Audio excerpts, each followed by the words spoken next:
Die Cutting Essentials is the latest magazine from our friends at Practical Publishing.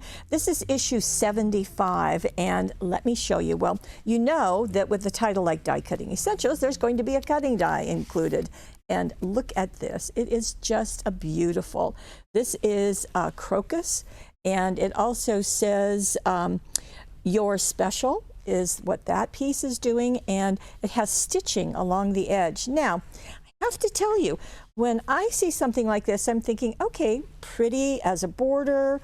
They're even showing it here where you can flip it upside down and maybe put it on a gatefold card, but wait till you see what's in the magazine. And let me just open this up and show you. And here are some step-by-steps of information, just how to do the cutting die and some tidbits, and that's always a nice refresher. So then we get into these, and what I love about this is that they're not linear. They're all, well, I guess one is, okay. But there's just lots of ideas, and that's what I really appreciate that they do so well. So you get this shot, and then you get the individual cards that are shown with complete instructions. Now, the instructions are either in inches or they're in centimeters. It just depends on what the designer wanted to do, but that works nicely. Then I thought I'd show you this one because we have the Charming Channels by Christina Griffins, who is the designer of Card Making Magic, and it's kind of nice to see it in the magazine, and you've got it here at paperwishes.com. Now this is doing an inked background and doing it in a way that's a blended background, or in this case, it's a pastel kind of rainbow. And all the step-by-steps are there, and that's just very nice. So not necessarily using the die, but another good tip.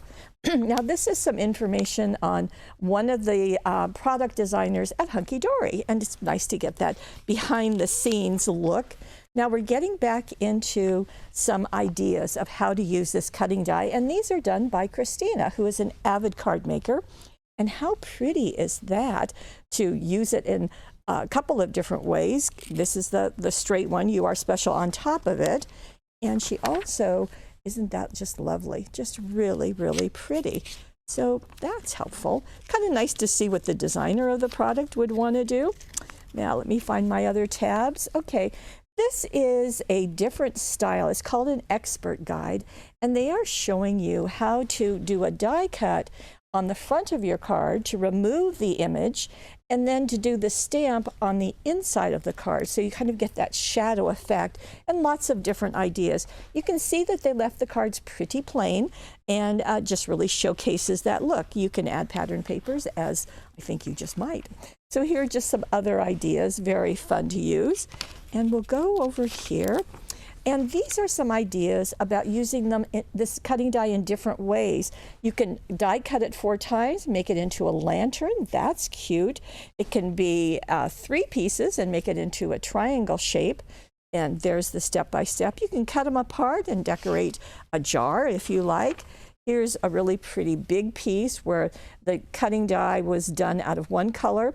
Actually 3 colors, and then the inside pieces were inset, just really nice. There's that lantern with not a real flame in it, by the way, one of the battery operated ones. And here are some more. They're calling this Between the Lines, and I just thought this was really pretty. So doing it this way, and I think it would go beautifully on a slimline card, and having some other words on each side of it in the center of a card. And here we have some more ideas, just really nice, and giving it different messages other than You're So Special.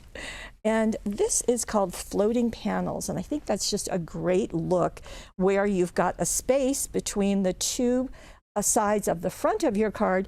Maybe you put acetate in it, and then you can put a cutting die, you can put an embossing folder, you can do many things. Floating Panels, I think, is a very appropriate name. And here we've got some step-by-steps of how to do that. Very nice.